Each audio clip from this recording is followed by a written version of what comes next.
Good evening, I'm Fana Shah and you're watching AWANI Tonight. Prime Minister Dato' Sri Anwar Ibrahim reiterated his calls for the establishment of the Asian Monetary Fund. Speaking at the 42nd ASEAN Summit 2023's opening session in Labuan Bajo, Indonesia, he said such a regional mechanism would be able to better understand the realities and needs of ASEAN member countries. Anwar said the initiative would further enhance ASEAN's economic capacity and independence, following a declaration by the bloc to advance regional payment connectivity and promote trading in local currency.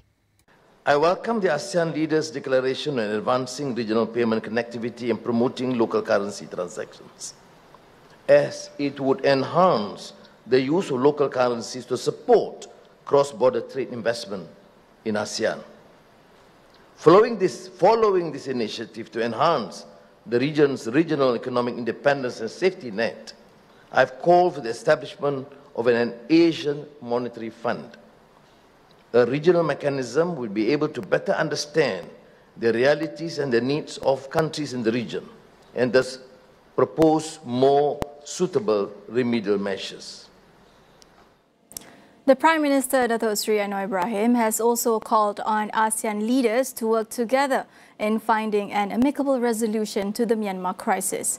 He said the crisis has spilled over beyond its borders, with already a number of Burmese refugees residing in member countries. Chairman Jokowi has alluded in his frank and lucid address, challenging the ASEAN leaders to focus its deliberations on the imperative that ASEAN remains vigilant in safeguarding its freedom, independence and dignity. That challenge by the chairman include our capacity and resolve to seek an amicable resolution to the Myanmar issue. As a result of these protracted negotiations, member countries, particularly Malaysia, has to grapple with more than 200,000 Burmese refugees. Anwar has also expressed his disappointment over the lack of meaningful progress by ASEAN in implementing the 5-point consensus plan to resolve the Myanmar crisis. He, along with other ASEAN leaders, however, are in support of efforts undertaken by ASEAN Chair President Joko Widodo in engaging with stakeholders in Myanmar. The 5-point peace plan was agreed between Myanmar's junta and ASEAN leaders, 2 months after the military grabbed power from the democratically elected civilian government. They agreed on an immediate cessation of violence and permission for ASEAN to send humanitarian aid to the country, among others. Despite agreeing to the consensus, the junta has failed to abide by any of the provisions laid out and has ignored calls from the international community to stop the violence. Only 56% of the Malaysian workforce is covered by the Employees Provident Fund (EPF) and the Public Service Pension Scheme, a figure lower than the global average of 68%. Economist Professor Geoffrey Williams explores potential solutions to enhance the protection of workers in the informal sector. Obvious one is social protection. Obviously, you might think that they would need medical insurance, for example, or pension cover, or when they're not in work, perhaps some ways of looking after their income, that type of social protection. But another form of protection that they need is the enforcement of their contracts. So if you're doing a gig with somebody and you're a freelancer and they don't pay you, how can you go and get a remedy for that to make sure that you're actually paid by your client effectively, quickly, on time, and according to what they promised? So there were two types of things. We often focus on the social protection, particularly absence of contributions to pensions. Many of them are not part of EPF. For example, they don't have any formal pension. But then we also need to look at them as being entrepreneurs and private, they're involved in private enterprises. However, Geoffrey also warned against excessive government interference with the gig economy. What's important to understand about the gig economy is that the reason it exists and the reason that it thrives, the reason that it's successful, is because there isn't government intervention and there isn't too much regulation. And if the government starts to go in and regulate and force people in those sectors to start making statutory contributions, for example, mandatory contributions, then a number of things will happen. Firstly, their income is probably not sufficient for them to be making meaningful contributions. That's number one. Second, their income isn't stable. They will get a lot of income sometimes, and then other times they won't be working, then they'll get some income, and so they don't have that stability of income, so therefore their contributions can't be stable. So what they need, and what we need more generally, not just for people in the gig economy, but for people also in formal employment, is a non-contributory pension system, a universal basic pension system, where there will be a minimum amount of money that is provided from the government or from a government fund to help people whether or not you have made these contributions. And if you have such a scheme, then people in the gig economy will benefit just as much as people in the formal economy. Malaysia's daily tax collection has recorded a 20% increase this year compared with last year. According to the Indian Revenue Board, LHDN, if the positive trend continues, the agency will be able to achieve or even exceed the revenue collection target of 176 billion ringgit this year. LHDN CEO Dr. Muhammad Nizam Sairi commends taxpayers who continue to maintain a good level of compliance, adding that the agency's awareness, education and services approach would be streamlined to continuously elevate taxes as a national asset and increase public trust. Separately, when asked about the impact of the increase in overnight policy rate on tax collection, he said there would be an indirect impact on tax collection, but not immediately. He added that if the country's income from direct tax sources continued to increase, the government would be able to return the benefits to the people. Last year, LHDN recorded a historic high direct tax collection of 175.4 billion ringgit, an increase of 21.75% compared with 2021. The police are looking into reports of misconduct involving their officers, which were submitted by the Malaysian Anti-Corruption Commission, MACC. Inspector General of Police Tan Sri Akral Sani Abdullah Sani says the Bukit Aman Integrity and Standards Compliances Department has already prepared a report on the issue. He said the police were also examining reports that they allegedly did not inform the MACC about it. This was being done in order to take appropriate action against the parties involved. He added that they were working with several agencies to ensure the integrity of the police force was maintained. On Tuesday, MACC Chief Commissioner Tan Sri Azam Baki revealed that there were 533 misconduct reports that were left unaddressed, as some government agencies were not acting on them.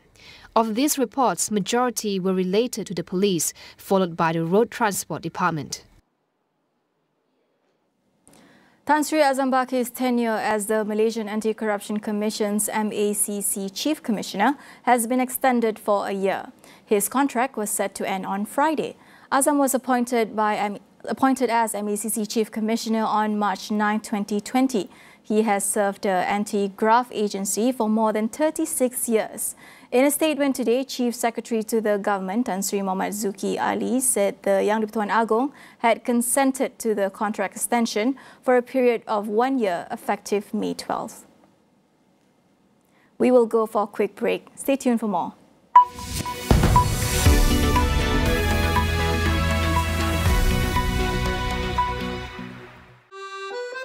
Bombastika raya-raya kita gembira. Bombastika. Assalamualaikum semua. Hai, saya Aina Abdul. Di kesempatan ini Aina ingin mengucapkan selamat Hari Raya Aidilfitri kepada semua dan saksikan saya dan rakan artis lain di konsert Bombastika Raya Astro Go.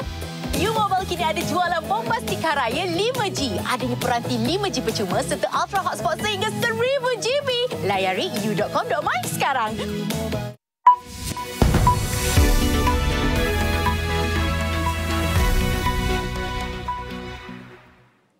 Welcome back. Former Pakistani Prime Minister Imran Khan has been indicted by a court on charges that he unlawfully sold state gifts while in office between 2018 and 2022. The indictment followed a decision by the Election Commission of Pakistan in October last year, which found Khan guilty of illegally selling government gifts and banned him from holding public office until the next election. Khan was arrested on Tuesday in another property-related corruption case. The action by Pakistan's anti-corruption body has sparked violent protests across the country, with at least 2 provinces calling on the federal government to send in troops to restore order. In the hours since his arrest, police have also carried out raids and arrested supporters of Khan's Tehreek-e-Insaf party. The former cricket star is facing dozens of charges relating to corruption and sedition, which he says are politically motivated. Khan's party spokesman said he had not had access to legal counsel and that the party would challenge the legality of his arrest in court. Mobile internet services remain inaccessible in many parts of the country. Pakistan's telecommunication authorities said they had suspended services on orders from the Interior Ministry. Schools also remain closed and some highways have been blocked. Meanwhile, the French Parliament has called on the European Union to formally label the Russian mercenary group Wagner as terrorists, as the UK reportedly prepares to do the same. France's Parliament unanimously passed a resolution which is non-binding, aimed at encouraging the 27 EU members to put Wagner on its official list of terrorist organizations. Being listed as a terrorist organization means that EU member states can freeze the assets of the Wagner Group and its members. European companies and citizens could also be banned from doing business with the group. Wagner mercenaries have been at the forefront of Russia's months-long assault on Bakhmut in Ukraine's industrial Donbas region. On Tuesday, the Times newspaper reported that after a 2-month legal process, Britain would also formally list Wagner as a terrorist organization to increase pressure on Russia. This could hamper Wagner's ability to raise money if any funds are channeled through British financial institutions. A New York jury has found that former U.S. President Donald Trump sexually abused and defamed writer E. Jean Carroll. However, he was cleared of rape charges over the alleged assault in a department store. The verdict marks the first time that Trump has been legally held responsible for sexual assault. Trump was ordered to pay Carroll around $5 million in damages. The jury, consisting of 6 men and 3 women, reached their decision in less than 3 hours of deliberation. Trump did not testify or attend the 2-week civil trial, but the jury was shown a video deposition where he denied the rape allegations. His lawyer has said the former president plans to appeal against the decision. The case went to trial after New York passed a law allowing survivors to sue years after their alleged sexual assault occurred. However, since the trial took place in civil court instead of criminal court, Trump will not be required to register as a sex offender. Police in Belgium, Germany and the Netherlands are seeking to identify 22 murdered women whose names remain unknown. The initiative, known as Operation Identify Me, was launched by Interpol following an unsolved murder case in Amsterdam, where a woman was found in a wheelie bin in a river. It is the first time that Interpol has publicly released a list to gather information about unidentified bodies. Despite extensive police investigations, it said these women have never been identified, although evidence suggested they may have come from other countries. Most of the victims were aged between 15 and 30, but without details on their names or their killers, it is challenging for police to determine the circumstances surrounding their deaths. Interpol added that most of these cases were considered cold cases involving women who died up to 40 years ago. The rise in global migration and human trafficking has led to more people being reported missing outside of their national borders, with women disproportionately affected by gender-based violence. That wraps up AWANI tonight. I'm Fana Sheikh. Thank you for watching.